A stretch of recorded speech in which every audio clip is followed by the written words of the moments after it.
बेटी को मेरे खिलाफ करके खुद अपने आशिक के साथ भागने की तैयारी कर रही था। पैसा मुझे वापस कर दो वरना सारी जिंदगी जेल में चक्की पे। सब जानता हूं, तुमने और तुम्हारी बेटी ने जो मेरे साथ खेल खेला है ना,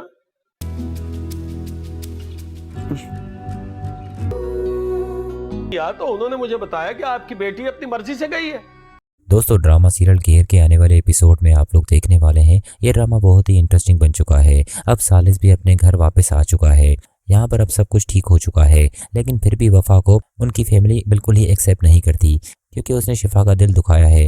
हालांकि तहजीब तो खुद उस्मान और रजा से बात करती है, अपने बेटे को माफ़ कर दिया, वफा को अपना लिया, तो आप लोगों को क्या तकलीफ है। लेकिन यहाँ पर उस्मान और रजा कहते हैं कि आपा, आपको पता नहीं है, आपने तो अपना घर संवार लिया, लेकिन यहाँ पर हम वफा को किसी कीमत पर माफ़ नहीं करेंगे। वफा ने जो हरकत की है, लेकिन दोस्तों तहजीब उन्हें समझाने की कोशिश करेगी कि वफा ने कोई हरकत नहीं की, ये जो भी कुछ हुआ है ये मेरी मर्जी से हुआ। मेरे बेटे ने मेरी बात सुनी और वफा से शादी कर ली। अब शिफा को भी समझना चाहिए, उन दोनों की मियाँ बीवी के दरमियान इख्तलाफ पैदा करने की कोशिश ना करे। लेकिन यहाँ पर रजा और उस्मान कहेंगे कि आपको अभी भी लगता है कि शिफा का कसूर है। हालांकि शिफा की तो इन सब में तबीयत भी खराब हो जाती है, क्योंकि दोस्तों ये अब उनसे बर्दाश्त नहीं होगा। वो तो सालिस को कह देती है कि तुम बस तलाक दे दो, लेकिन यहाँ पर सालिस तो किसी कीमत पर शिफा की ये बात नहीं मानेगा।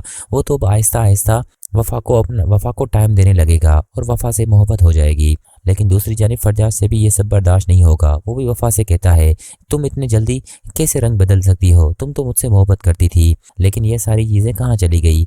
मुझे तो लगता है तुम्हारी मोहब्बत ही झूठी थी। लेकिन वफा उसे समझाने की कोशिश करती है कि ऐसी कोई बात नहीं है, मेरी शादी सालिस के जिस भी हालात में हुई, लेकिन अब वो मेरा शौहर है, मैं उसे धोखा नहीं दे सकती, तुम्हें ये बात मेरी समझनी होगी। लेकिन फरजाद कहेगा, मुझे पता है तुम अब सालिस से ही मोहब्बत करती हो और करती थी। अच्छा हुआ कि तुम्हारी असलियत मुझे पता चल चुकी है कि तुम तो सालिस से ही मोहब्बत करती थी। लेकिन वफा अब उसे क्या समझाए कि सालिस और वफा की तो शादी किस तरह से हुई। वो फरजाद जानता भी है, उसके बावजूद भी वफा को काफ़ी बातें सुनाता है। लेकिन दोस्तों अब देखना ये होगा वफा सालिस से क्या कहती है, क्योंकि जब उसे तलाक की बात पता चलेगी